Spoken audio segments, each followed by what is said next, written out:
मनसेचे प्रमुख राज ठाकरे हे आता सीएसएमटी परिसरामध्ये पोहोचलेले आहेत। ते खरं तर सध्या हॉटेलमध्ये आहेत, मात्र मनसैनिकही आता वेगवेगळ्या भागामधून या मोर्चास्थळी दाखल होण्यास सुरुवात होतीये।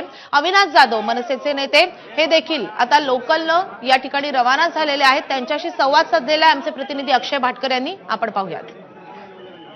आपण सध्या लोकलमध्ये आहोत आणि लोकलमधून प्रवास करतो आहोत। अविनाश जाधव यांच्याबरोबर अभिजित पानसे आहेत आणि सगळेच मनसेचे नेते इथे जमा झालेले आहेत, कारण की आज लोकल नेते प्रवास करून थेट जाणार आहेत सीएसएमटी पर्यंत।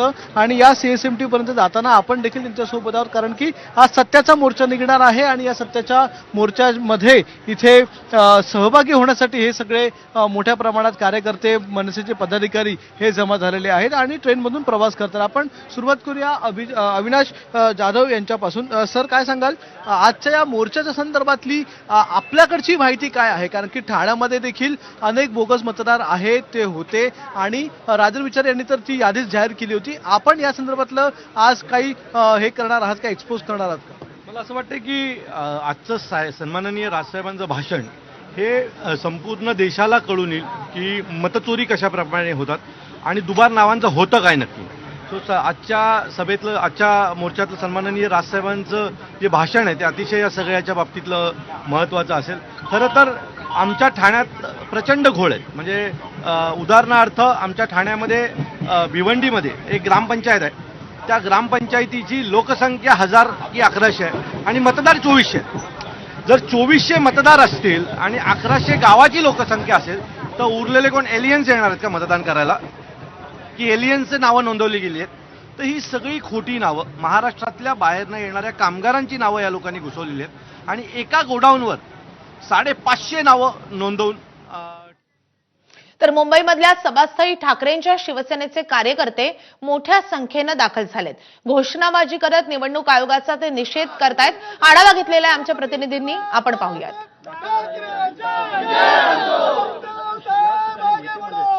विरोधी पक्षांच्या निवडणूक आयोगाविरोधातील मोर्चाला आता अवघे काही क्षण शिल्लक राहिलेले आहेत आणि त्याआधीच आपण बघतोय की मोठ्या संख्येने कार्यकर्ते इथे येण्यास सुरुवात झालेली आहे। सध्या ठाकरे गटाचे कार्यकर्ते इथे आलेले आहेत आणि घोषणाबाजी करण्यास त्यांनी सुरुवात केलेली आहे। आपण जर बघितलं, मला पाठीमागची जबाबदारी, आम्ही इकडचे लोकल स्थानिक, मी शाखा प्रमुख आहे आणि आम्ही बाकीचे कार्यकर्ते थोडं ते बघून परत पाठीमागे जाणार।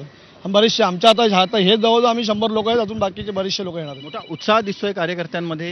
हो, उत्साह असणारच ना। आम्हाला आमच्या पद्धतीने निवडून येणं आम्हाला गरजेचं आहे आणि जे खोटं ज्या पद्धतीने चाललंय ते आम्हाला फार दाखवणं तर फार गरजेचं आहे। लोकांना कळू दे की किती खोट्या पद्धतीने मतदान करून जिंकून येत आहे। तुमच्या मोर्चाला खरं तर परवानगी देण्यात आलेली नाहीये, त्यामुळे कारवाई देखील होऊ शकते। तर तयार आहात त्याला? नाही, आम्ही कारवाईला तयार आहोत, कारण का शिवसेनेनं कधी सत्तेचा विचारच केला नाही। आजपर्यंत शिवसेना फक्त 95ला सरकारमध्ये होती, तेवढीच आजपर्यंत जवळजवळ 70 वर्ष 60 वर्ष आम्ही लोकांसाठी झगडत होतो आणि आम्ही कधी लोकांचा परवानगीचा विचार नाही केलाय।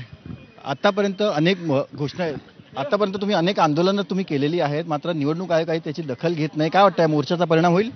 मोर्चाचा परिणाम व्हायलाच पाहिजे। निवडणूक आयोग कसा आहे, त्यांचं मिंदे लोकांचं ते हे आहे, कारण सुप्रीम कोर्ट, निवडणूक आयोग हे सगळ्या संस्था सगळ्या विकल्या गेलेल्या आहेत आणि त्यांना कसं वाकवायचं हे आम्हाला शिवसैनिकांना बरोबर माहिती आहे। आपण बघतोय की शिवसैनिक इकडे दाखल होण्यास सुरुवात झालेली आहे। हातामध्ये त्यांनी बॅनर घेतलेले आहेत आणि जो काही घोळ सध्या मतदार याद्यांमध्ये सुरू आहे, जे काही निवडणूक आयोगाने सुरू आहे, त्याचा आवाज आपण बघतोय की ठाकरे गटाकडून उठवण्यात येतो। ठाकरे गटाचे स्थानिक पदाधिकारी हे सध्या आपण बघतोय की पालिका मार्गावरती दाखल झालेले आहेत। इथे खरं तर मोर्चाची सांगता होणार आहे आणि याच ठिकाणी नेते मंडळ त्यांची भाषणं होणार आहे। मोर्चाची सुरुवात हे फॅशन स्ट्रीटला होणार आहे, मात्र आपण बघतोय की कार्यकर्ते मोठ्या उत्साहात आहेत आणि आता कार्यकर्ते मोठ्या संख्येने मोर्चाच्या सही दाखल होण्यास सुरुवात झालेली आहे। व्हिडिओ जर्नलिस्ट कृष्णा खापरेसह सचिन गाड, एबीपी माझा, मुंबई।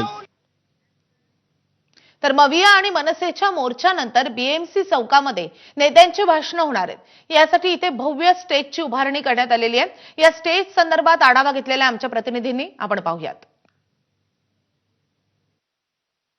या स्टेजवरून उद्धव ठाकरे, शरद पवार, राज ठाकरे हे जनतेला संबोधित करणार आहेत। ते स्टेज आपण बघतोय की आता तयार झालेलं आहे। सत्याच्या मोर्चाचं हे स्टेज आहे आणि महापालिका मार्गावरती आपण पाहू शकतो की 2 विशालकाय कंटेनर ट्रक लावून इथे स्टेज उभारण्यात आलेलं आहे। विशेष म्हणजे भाजपकडून याला सत्तेची लढाई असं एक टीकास्त्र केलं होतं आणि त्याला देखील आपण बघतोय की बॅनरच्या माध्यमातून उत्तर देण्यात आलेलं आहे। ही सत्तेची लढाई नाही तर ही सत्याची लढाई आहे। जो काही सध्या निवडणुकांमध्ये भोंगळ कारभार सुरू आहे, जी काही मतचोरी सुरू आहे, त्या विरोधात आपण बघतोय की महाविकास आघाडी असेल, विरोधी पक्ष असतील, असतील त्यांनी या मोर्चाची हाक दिलेली आहे, सत्याचा मोर्चा असं त्यांनी त्याला नामकरण दिलेलं आहे. आणि आपण बघतो की त्याच्यासाठी स्टेज सज्ज झालेलं आहे. महापालिका मार्गाच्या मध्यस्थी हे स्टेज बांधण्यात आलेलं आहे. फॅशन स्ट्रीटवरून या मोर्चाची सुरुवात होणार आहे. त्यानंतर मेट्रो जंक्शनवरून मोर्चा हा महापालिका मार्गापर्यंत येईल आणि इथे त्याची सांगता होईल आणि इथूनच सगळे नेते जे असतील ते भाषण करतील. उद्धव ठाकरे, राज ठाकरे, शरद पवार यांच्यासह काँग्रेसचे नेते देखील या मोर्चामध्ये जनतेला संबोधित करणार आहेत आणि त्यासाठीचं स्टेज सज्ज झालेलं आहे. आपण बघतोय की 2 ट्रक मध्ये लावण्यात आलेले आहेत. खुर्च्या, आसन व्यवस्था सध्या इथे केली जाते आणि आपण बघतोय की स्टेजवरून सगळे बडे नेते, मोठे नेते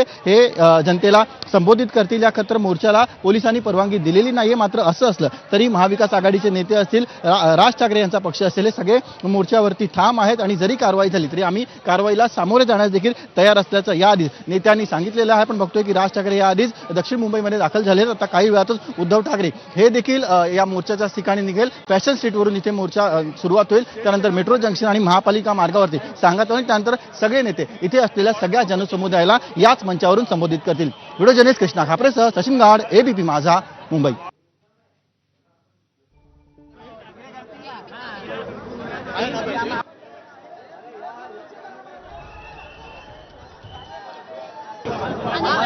तर राज ठाकरे हे लोकल ट्रेननं मोर्चासाठी रवाना झालेले होते तेव्हाची दृश्य आपण बघतोय. सध्या Raj Thackeray CSMT परिसरामधल्या waste end हॉटेलमध्ये थांबलेले आहेत. अमित ठाकरे या हॉटेलमध्ये दाखल झालेले आहेत.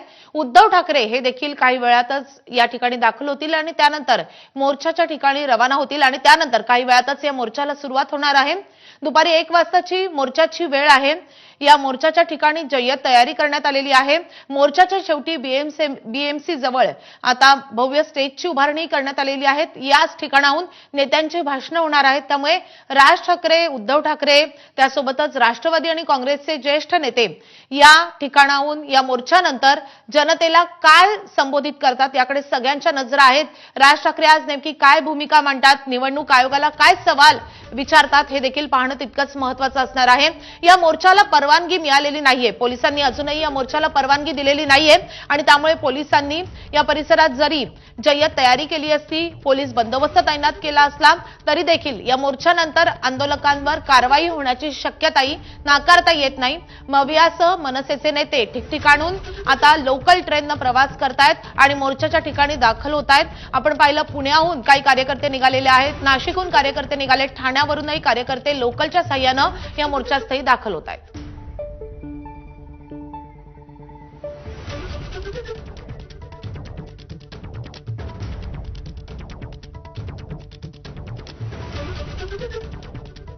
तर आपण 2 दृश्य बघतोय. राज ठाकरे लोकलनं रवाना झाले होते तेव्हाची आपण दृश्य बघतोय आणि दुसरी जी दृश्य आहेत ती आहेत मातोश्री निवासस्थानाची. उद्धव ठाकरे थोड्याच वेळात इथून रवाना होणार आहेत आणि मोर्चास्थळी जाणार आहेत. राज ठाकरे आणि उद्धव ठाकरे एकत्रित या मोर्चामध्ये चालणार आहेत. त्यामुळे या 2 नेत्यांकडे सगळ्यांच्याच नजरा असणार आहेत. सगळे कार्यकर्ते याच प्रतीक्षेमध्ये आहेत की हे 2 नेते आज नेमकी काय भूमिका मांडतात. राज ठाकरे हे सीएसएमटी परिसरामध्ये पोहोचलेले आहेत. खरं तर ते लोकलनं दादर ते चर्चगेट असा प्रवास करून या मोर्चाच्या परिसरामध्ये दाखल झालेले आहेत. मात्र उद्धव ठाकरे हे अजूनही मातोश्रीवरून निघालेले नाहीयेत. पुढच्या काही वेळातच उद्धव ठाकरे रवाना होतील अशी माहिती आहे. आपण ही दृश्य बघतोय मातोश्री निवासस्थानाबाहेरची. राज ठाकरे मात्र वेस्ट एंड हॉटेलमध्ये सध्या थांबलेले आहेत. त्यानंतर सगळे नेते जमा होतील आणि त्यानंतर या मोर्चाला सुरुवात होईल. त्यामुळे उद्धव ठाकरे रवाना होतील. काही वेळातच त्यांची गाडी रवाना होती. आपण हे दृश्य बघतोय मातोश्री निवासस्थानावरचे.